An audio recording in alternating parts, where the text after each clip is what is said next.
Hello fellow book lovers, welcome to another video. If you're new here, welcome. My name is Arya and I like to just ramble and talk nonsense about books. And if you're not new, then welcome back. And I gotta say I am humbled that you have returned to watch one of my videos, because that just means that they're not a complete waste of your time, and that is wow.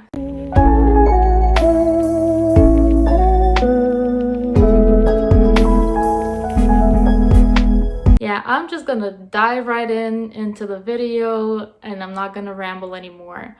So, today I'm gonna talk about the books that I've read in the month of September. I've read a total of 7 books, and of course, naturally, I strayed away from the set TBR that I've made, but not completely, I'd like to think. So, yeah, I'm just gonna talk about them chronologically. The first book that I officially finished in September is Sin Eater by Megan Campisi. I believe I talked about this book in one of my previous videos, so I'm not gonna go too in depth on what the book is about. Not that I could anyways, because nothing much happens in the book, and honestly, I wouldn't recommend this book at all. I don't know. I just didn't find it entertaining in the slightest. The writing wasn't particularly anything wow, and the plot was downright boring, so I don't see why anyone would want to read this.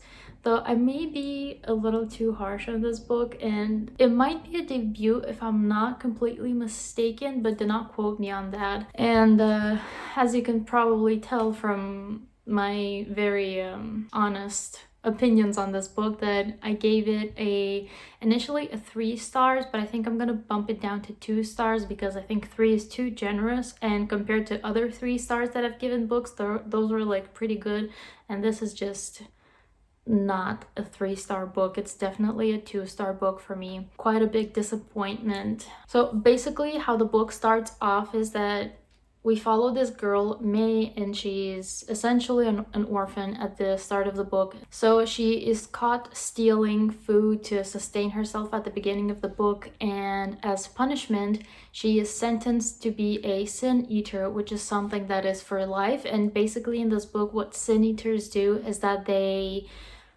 go to recitations that are kind of like a confession from the person that is about to die. They confess all of their sins, and then each sin is represented by a certain food, and then the sin eater has to eat all those foods that represent the sins of the person at the person's funeral, and that's called an eating. Basically, May is sentenced to be a sin eater, and she starts being the apprentice of the older sin eater, because obviously there's already one in the village that she is, and they just go around to recitations and eatings, and then they have to go to this eating at one of the royals from the palace, and on the coffin there is a food item that was not recited, and the older sin eater refuses to eat it, and because of that she is punished,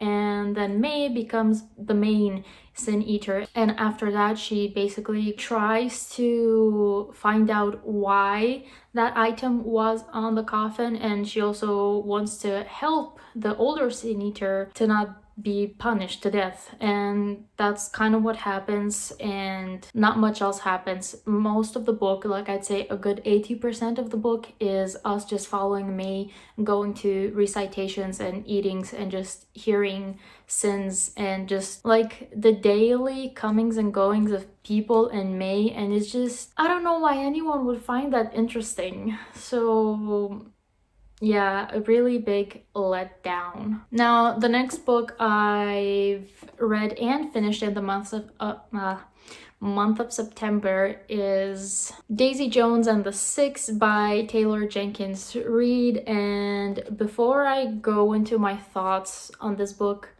do not bite me, please. This is just my personal opinion, so yeah.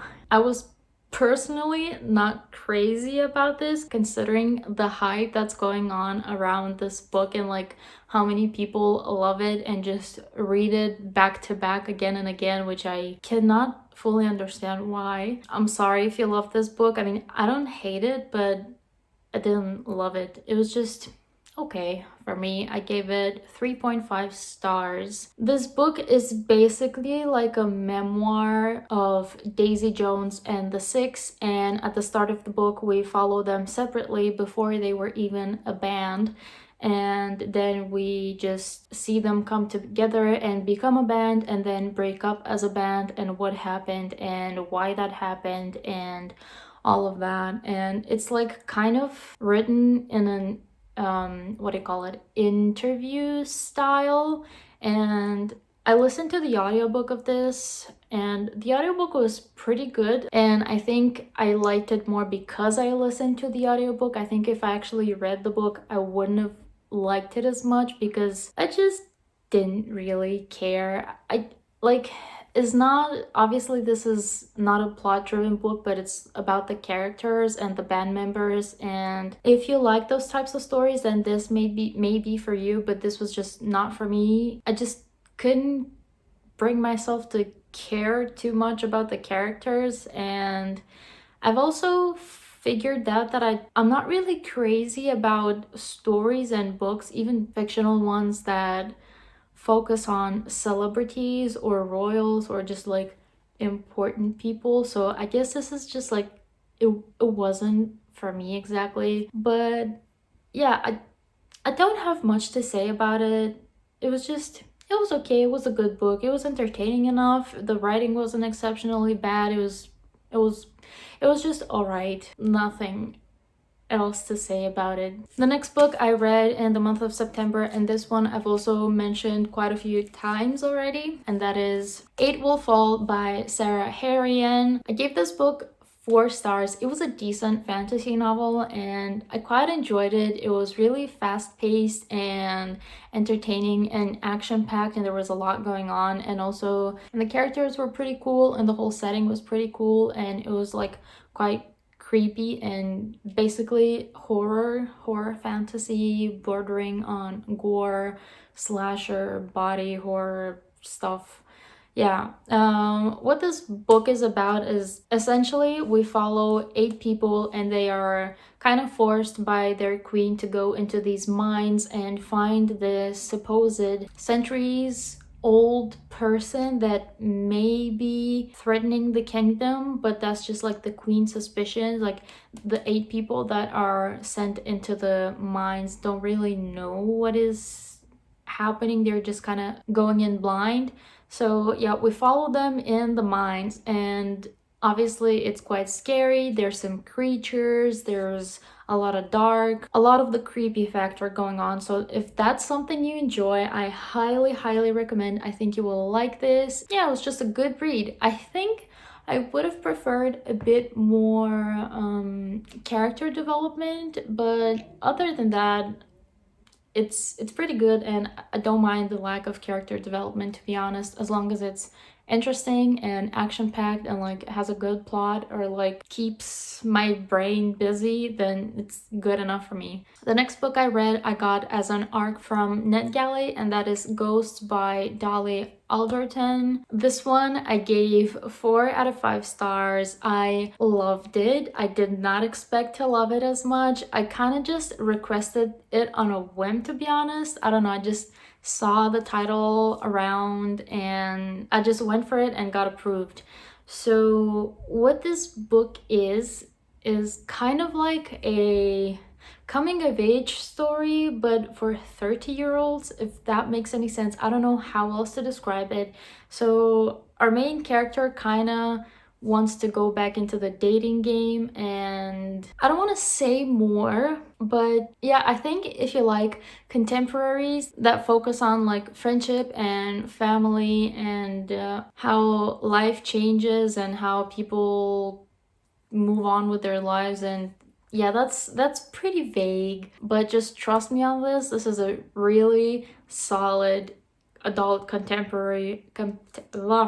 contemporary book. I cannot speak today. Part of the reason why I love this book so much is our main character. I related to her so much, which is, I don't know how I should feel about that, because the main character is 32 years old and I am 10 years younger. So I don't know if that should tell me something, but I'm just gonna go with it. And yeah, it was really relatable for me from like a more feelings type of way.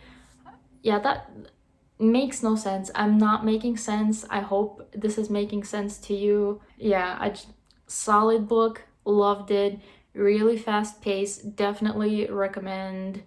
4 out of 5 stars. And on to the next book, which is I'm Thinking of Ending Things by Ian Reid. Reid?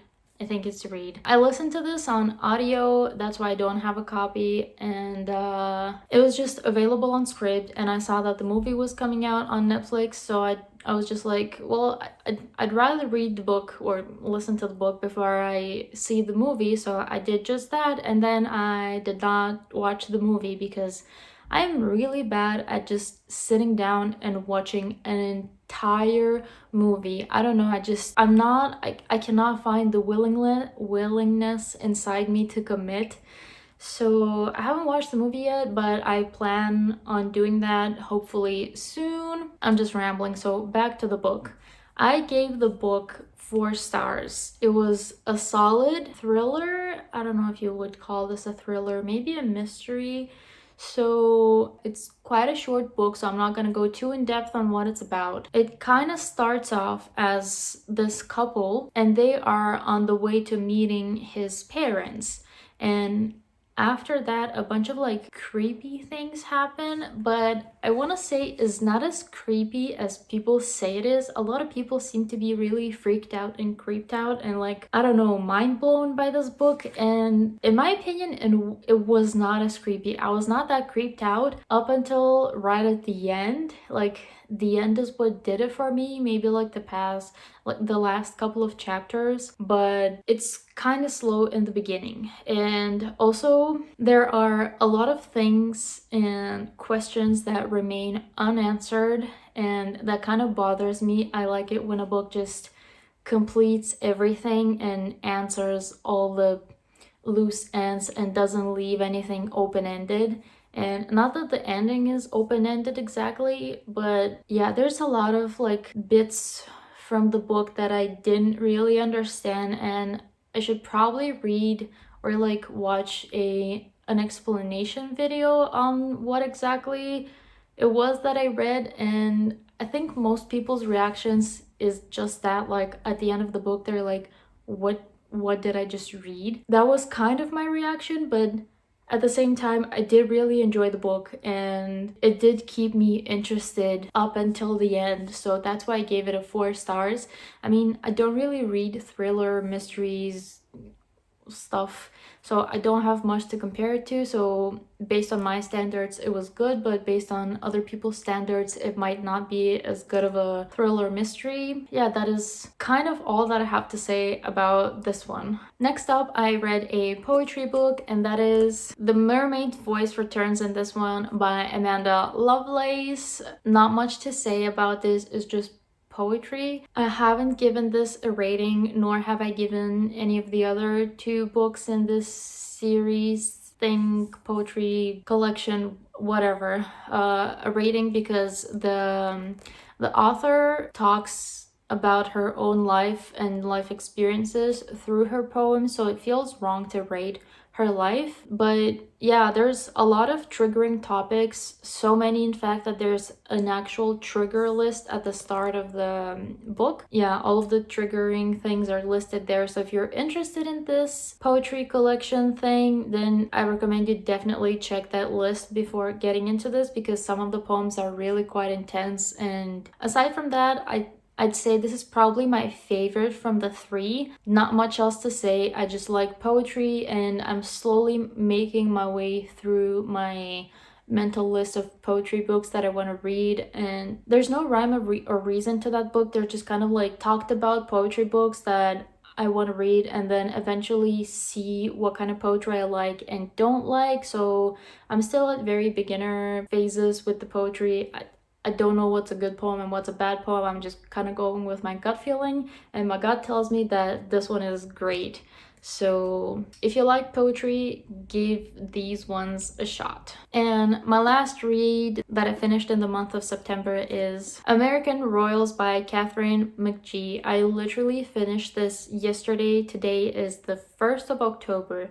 So I just finished this right on time. I gave this one a 3 stars. I guess I liked it okay. It wasn't anything astounding to me. There's a lot of drama, and also, as I mentioned, I may not be into books that are about celebrities or royal or just like important people that paparazzi follows around, if that makes any sense, or like public figures and all of that. I cannot seem to care, about these like overly privileged people. Yeah, I'm making the book sound bad. The book is not bad. So we kind of follow 4 people, or well, basically four girls, and I'm just gonna read the back because it explains it in a much better way than I would. The heir is Princess Beatrice, who knows duty to the crown comes before all else, right?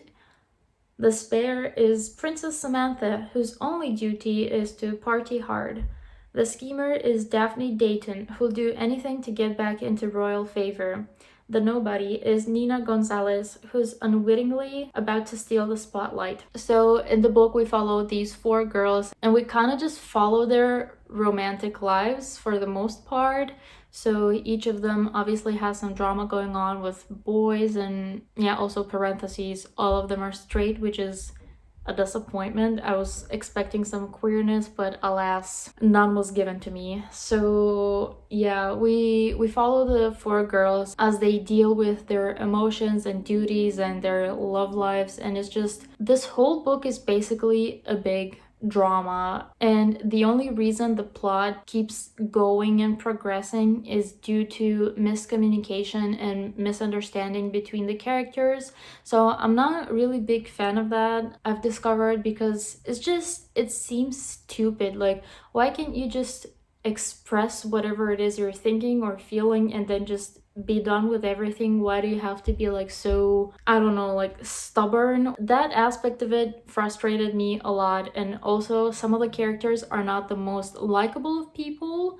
So I didn't enjoy reading from the dislikable people's perspective. I'm not gonna say who is what, but for the most part, it was okay enough. I'm gonna continue with the sequel, and hopefully it's gonna be a duology, because I cannot imagine what else you could write about in this. And also, it is very, very predictable. Yeah, just a lot of drama and like a lot of ballroom partying and, I don't know, cheesy flirting and hiding around and forbidden romances. And if you're into all of that, then this is probably the book for you. And I have one more book to talk about today, and that is The Latest Guide to Petticoats and Piracy by Mackenzie Lee. I started this book in September but haven't had the chance to finish it yet, so I'm gonna leave it for next month's wrap up. I'm not gonna go into my opinions about it yet because,